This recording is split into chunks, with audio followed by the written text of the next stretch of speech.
Olá, aqui é o Vitor. Eu não estou aqui no meu ambiente usual, estou em São Paulo nesse momento e resolvi gravar esse vídeo aqui para vocês.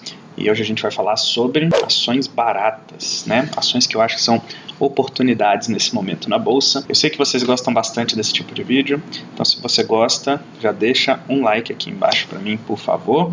E antes de começar a falar sobre o assunto do vídeo, eu queria dizer que esse vídeo não é uma recomendação de investimento, tá? Eu não faço recomendações de investimento em vídeos abertos aqui no YouTube. A única forma de você conseguir uma recomendação de investimento minha é se você for um dos meus mentorados, né? Eu tenho um grupo de mentorados. Se você fizer parte dele, aí de fato vou fazer uma entrevista com você, conhecer um pouco melhor a sua vida, e aí vou abrir a sua carteira individualmente, vou fazer recomendações para você, personalizadas para você, tá? Se você tem pelo menos R$500 mil investido, clica no segundo link aqui da descrição e fala comigo lá no WhatsApp, que eu posso te explicar como é que funciona essa questão da mentoria e a gente vê se faz sentido para você ou não. Bom, dados esses dois avisos, agora vamos direto para o conteúdo do vídeo, né? As ações que estão muito baratas. Vou falar umas 5 ou 6 aqui para vocês. Isso não é uma carteira completa, tá? Até porque vão ter aqui uns 4 ou 5 setores diferentes, umas 5 ou 6 ações. Uma carteira de ações completa você vai precisar de um pouco mais de ativos diferentes. Então, numa carteira de ações, né, você provavelmente teria que ter mais ativos em mais setores, né? Então isso aqui é apenas algumas oportunidades que eu vejo na bolsa ali, que são apenas a minha opinião também,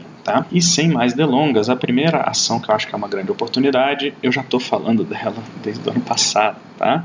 Que é Banco do Brasil. Vamos lá, Banco do Brasil é uma empresa muito famosa, tá na minha tela agora mostrando ela aqui. É o primeiro CNPJ do Brasil, tá? Uma empresa centenária, com histórico centenário de lucros, tá bom? E se você olha aqui os indicadores, teve um dividend yield de 9% esse ano, né, nos últimos 12 meses, o que é um ótimo dividend yield. Está com preço de lucro de 4,7, ou seja, em teoria, né, o lucro ou ele vai para patrimônio líquido ou ele é distribuído, né, como dividendos e tal. Isso quer dizer que em 4,7 anos, mais ou menos, o dinheiro que você investiu na empresa voltaria para você, seja em forma de dividendos, juros sobre capital próprio, proventos em geral, ou em forma de crescimento patrimonial da empresa, tá?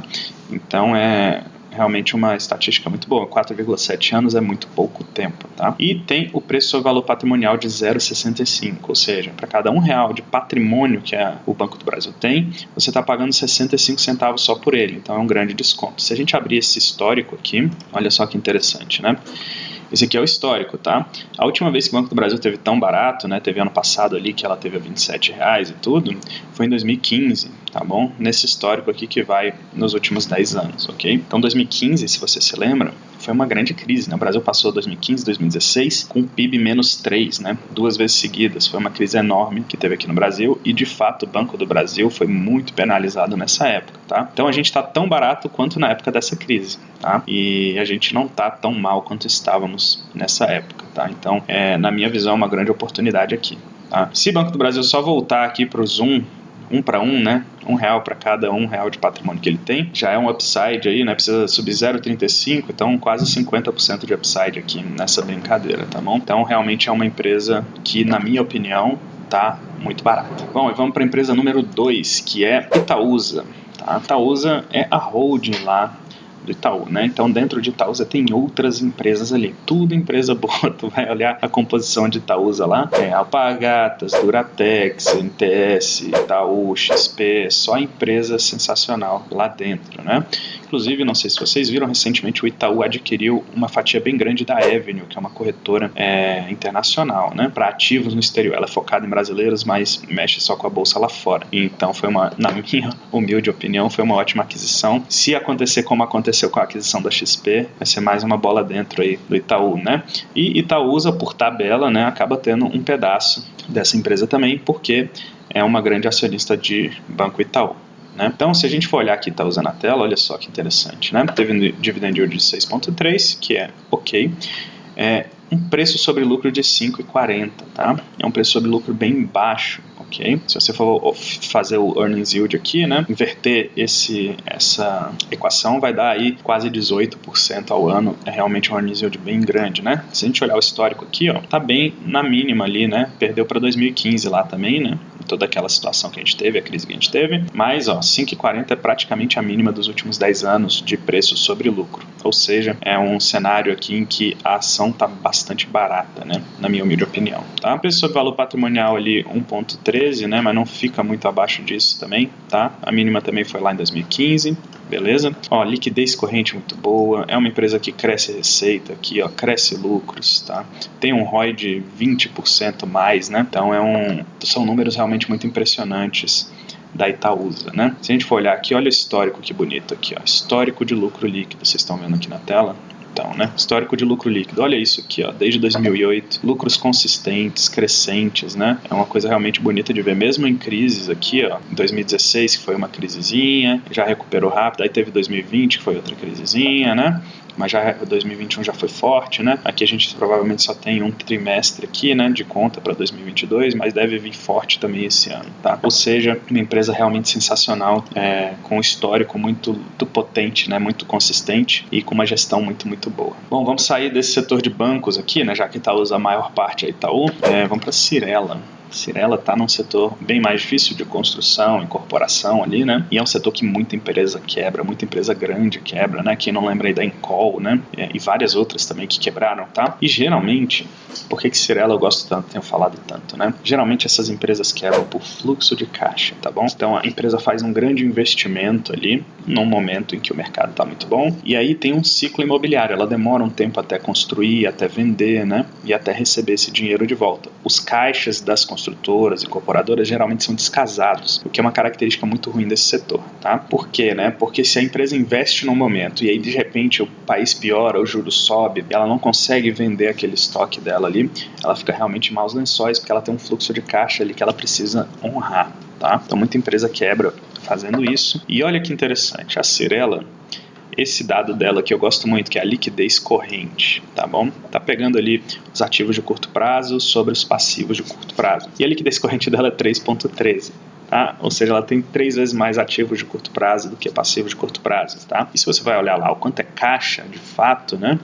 Vamos ver aqui o balanço. Você pega aqui aplicações financeiras, né? Dentro do ativo circulante, 2,3 bilhões, né? E aí você tem mais 200 milhões em caixa mesmo, grana, né? Caixa equivalentes de caixa, tá? Fora isso, tem contas a receber e estoque. É uma coisa de curto prazo também, mas é uma coisa que não necessariamente está na mão ali, né? Estoque são os apartamentos que ela construiu, ainda tem para vender. Contas a receber geralmente é o que ela precisa receber dos clientes, né? Já vendeu, mas tem que receber a grana. Agora isso aqui está na mão, aplicação financeira e caixa equivalentes de caixa. Se você somar isso aqui, dá uns 2,5, tá? 2,5 bi, tá? Quando você vem aqui para o passivo circulante total 2,5 bi, tá? Ou seja, ela consegue honrar todo esse passivo circulante só com a grana que ela já tem na mão hoje, beleza? Então tá bem tranquilo, bem confortável essa situação para a Cyrela. Isso me faz gostar bastante da empresa, né? Me dá essa segurança aí por causa do setor. Fora isso, né, é uma empresa lucrativa. Há muito tempo, olha só, né? Passou por uns momentos mais difíceis aqui nessa fase do ciclo, né? Pode ser que uma situação assim venha a acontecer no futuro próximo se o mundo realmente entrar em crise, se as taxas de juros ficarem altas muito tempo, né? Pode acontecer um cenário assim, mas olha só, se recuperou bem nos anos seguintes, né? E 2022 já até reportou aqui 160 milhões de lucro no primeiro trimestre, tá? Então é uma empresa que eu gosto bastante. Olha só, o preço sobre lucro 5,7, muito parecido com as outras que a gente viu aqui. Preço sobre valor patrimonial de 0,80, né? Isso aqui é interessante para empresas que lidam com imóveis, né? Porque o imóvel é um patrimônio ali muito tangível, né? Então 0,80 significa uma coisa muito boa, né? Você está olhando para o preço desse patrimônio e vendo que você está pagando 80 centavos para cada R$1. Olha só no histórico, né? O único momento em que a gente teve abaixo disso aqui foi nessa parte aqui da crise lá de 2015, 2016, tá? Ou seja, está num momento de preço sobre valor patrimonial bem baixo, né? Bom, preço sobre lucro, a mesma coisa. É difícil olhar esse gráfico aqui porque ele está todo distorcido, né? Por causa desses anos aqui em que foi muito alto, depois muito baixo. Mas se você for olhar aqui nos outros anos, era 12, 11, 8, 7 aqui, né? E agora está 5,72, tá? Ou seja, um preço sobre lucro ali que está baixo. Essa é uma das ações que eu acho que você tem que ter um pouco mais de paciência e ir entrando aos poucos e tem que esperar um tempo, tá? Porque realmente a hora que ela estoura geralmente é quando o juro começa a querer baixar, né? Aí realmente a empresa dar aquela aumentada na cotação dela. Bom, falei demais sobre Cyrela já, vamos para outro setor, vamos falar de Sanepar. Sanepar, empresa de saneamento lá do Paraná, né? Então olha só, Sanepar, estamos com ela na tela aqui, teve um dividend yield de 6,5, que é ok, tem um preço sobre lucro de 4,37, é um preço sobre lucro realmente bastante baixo, né? Se a gente olhar o histórico aqui, está na mínima. Tá? Na mínima de todos os tempos desde que se mede isso, né? 2017 é o primeiro dado que a gente encontra no site, né, da Status Invest. Agora está na mínima, 4,37. Preço sobre valor patrimonial a mesma coisa, está 0,66, tá bem baixo também. E é a mínima que a gente tem desde que se começou a medir. O que eu gosto de Sanepar é que é um setor interessante, saneamento, então é uma coisa um pouco mais estável do que outros setores, né? Mas ao mesmo tempo ela está tão barata assim porque o setor de saneamento está passando por uma grande mudança do ponto de vista legal, né? Está abrindo um pouco esse setor para as concorrentes e tudo mais, e aí corre um certo risco da empresa perder alguns contratos lá no Paraná eventualmente, tá bom? Mas se a gente olha o histórico aqui de Sanepar, olha só, esse histórico aqui de lucro líquido, né? Acho que vocês estão conseguindo ver aí. Desde 2008, olha só que beleza, né? Lucro líquido vem só crescendo e crescendo ano após ano, tá? Então é um histórico muito forte, crescente, consistente, né? E a esses preços me parece barato demais, barato demais. Ela teria que perder muitos contratos, perder muita receita para fazer sentido um preço sobre lucro como esse aqui de 4,37, né? A gente vai continuar no Paraná, mas vai mudar de setor. Agora a gente vai para Copel, que é a outra empresa que eu quero falar aqui com vocês. Essa aqui está no setor elétrico, tá? Lá no Paraná também. E essa aqui teve impressionantes, 17% de dividend yield no ano passado.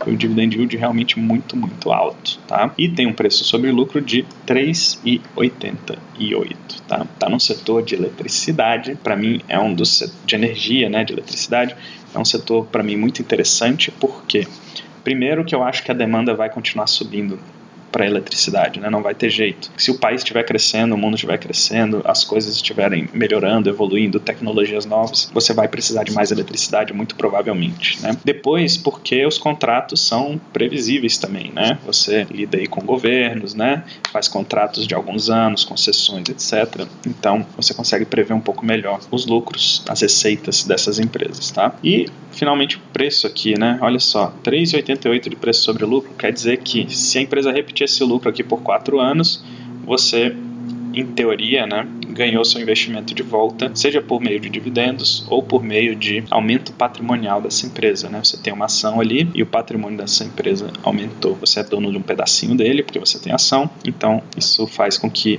o preço da ação tenda a aumentar também. Tá? Olha só, o preço sobre o valor patrimonial está em 0,85, né? A gente vai olhar historicamente aqui. Se a gente olhar o histórico de preço sobre lucro aqui, ó, está bem perto das mínimas também, ali em 3 e pouquinho, né? É realmente um momento muito interessante, na minha opinião, para ter uma empresa como Copel. Se você for olhar o histórico dela de lucros, olha só que interessante, né? Passou um tempão aqui perto de 1 bi, né?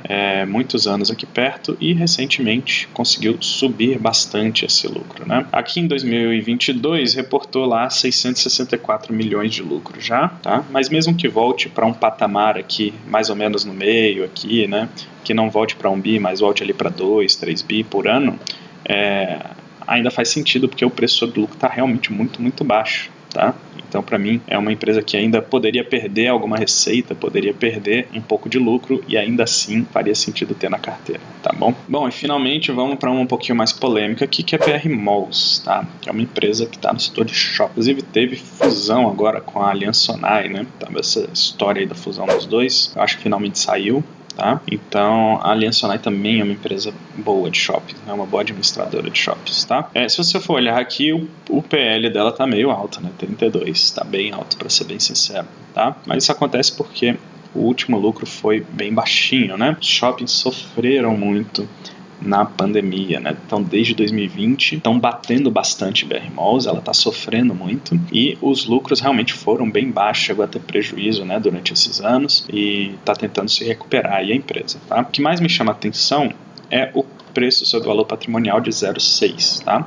De novo, é uma empresa de shoppings, né? São imóveis. Então, como é um ativo que você consegue precificar bem, esse preço sobre valor patrimonial fica um negócio muito atrativo, né? Porque para cada R$1 de patrimônio que você tem lá, você está pagando 60 centavos, né? Historicamente falando, está perto das mínimas também dos últimos 10 anos. A última vez que isso aconteceu foi lá em 2015, 2016. Bom, uma coisa boa de todas essas empresas também é que todas elas aqui têm alguma liquidez em opções, né? Umas mais, outras menos, mas com todas elas você consegue aplicar operações estruturadas, tá? Então, se você gosta, né, você já aprendeu a usar operações estruturadas para fazer renda com opções, pode fazer muito sentido também elas estarem nessa carteira por esse motivo. Se você não aprendeu ainda, você pode clicar no primeiro link aqui da descrição, tá aqui embaixo, clica lá e isso vai te levar para um vídeo onde eu te mostro o meu curso de opções, o Aprenda Operações Estruturadas. Eu tenho certeza que você vai gostar bastante, vai te agregar muito valor, é simples, rápido, objetivo, barato, didático. Organizei as aulas de uma forma